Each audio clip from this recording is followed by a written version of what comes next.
بسم اللہ الرحمن الرحیم۔ ایک صاحب لکھتے ہیں سورہ توبہ سے پہلے بسم اللہ الرحمن الرحیم نہیں پڑھنا چاہیے، لیکن کوئی پہلے بسم اللہ پڑھ لے تو کیا گناہ ہوگا یا نہیں؟ وضاحت فرما دیجئے۔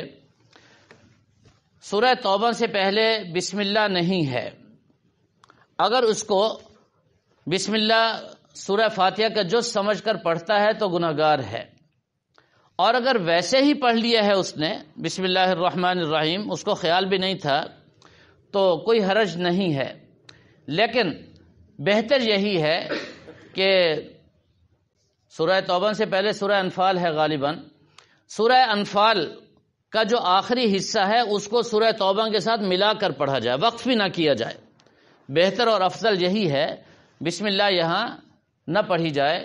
جناب رسول اللہ صلی اللہ تعالی علیہ وسلم جب سورت ختم ہوتی تھی تو فرما دیتے تھے یہاں بسم اللہ لکھ دو، تو سورہ توبہ کے شروع میں اور سورہ انفال کے آخر میں آپ صلی اللہ علیہ وسلم نے بسم اللہ نہیں لکھوائی، اس لیے یہ بسم اللہ اس سورت کے شروع میں نہیں ہے اور اس کو پڑھنا بھی نہیں چاہیے۔